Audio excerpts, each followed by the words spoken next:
হ্যাঁ একটু স্যার আমাদের বেকারত্ব যে হারে বাড়ছে, আপনি হচ্ছে আজকে তরুণ সমাজে কথা বলেন যে সরকার কাজ করছে, আমরা দেখেছি যে সার্কুলারগুলো বন্ধ এবং বেকারত্ব তরুণ সমাজে আরও বেশি।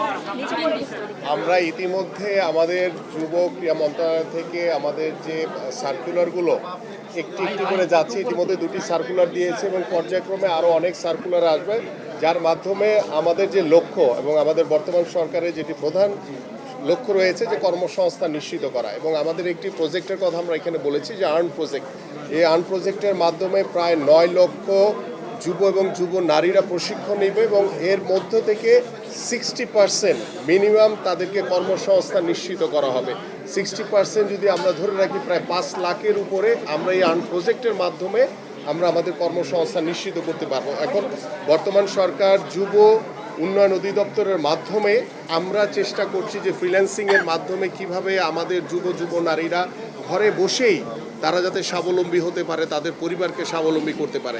এবং আপনারা দেখেছেন যে রিসেন্টলি আমরা 64টি জেলায় ফ্রিল্যান্সিং কর্মসূচি উদ্বোধন করেছি। আমরা এআই প্রযুক্তির ব্যবহারের যে আর্টিফিশিয়াল ইন্টেলিজেন্সির যে প্রযুক্তি ব্যবহারের মাধ্যমে কিভাবে আমাদের যুব নারীরা উপকৃত হতে পারে সেই বিষয় নিয়ে আমরা ইতিমধ্যে 64টি জেলায় কার্যক্রম শুরু করেছি এবং আর্ন প্রজেক্ট থেকে শুরু করে এবং আমাদের অনেক বেশ কিছু পরিকল্পনা রয়েছে যা আমাদের আগামী যুব এবং যুব নারীকে স্কিল ডেভেলপমেন্ট করে তাদের কর্মসংস্থান নিশ্চিত করবে ইনশাআল্লাহ। Thank you. মাননীয় মন্ত্রী, হচ্ছে আমরা যেমনটি দেখি যে তরুণ উদ্যোক্তারা লোন না পাওয়ার বিষয়ে তাদের ক্ষোভ এটি বাড়ছে এবং তারা যেমনটি বলছে উদ্যোক্তা হতে চাইলেও তারা লোন পাচ্ছে না। ট্রেড লাইসেন্স না থাকলে আমরা এটাকে সহজ করে দিচ্ছি এবং আমাদের সহজেই যাতে যুব নারী উদ্যোক্তা যারা রয়েছে তারা যাতে সহজে লোন পেতে পারে সে বিষয় নিয়ে আমাদের কার্যক্রম ইতিমধ্যে শুরু করেছি। পাশাপাশি আমরা শুধু লোন টাকা দিয়ে না, আমরা চাই যারা ফ্রিল্যান্সিং করছেন তাদেরকেও যাতে আমরা লোনের মাধ্যমে যাতে একটি ল্যাপটপ প্রদান করতে পারি সেই উদ্যোগটিও আমরা নিচ্ছি ইনশাআল্লাহ। Thank you.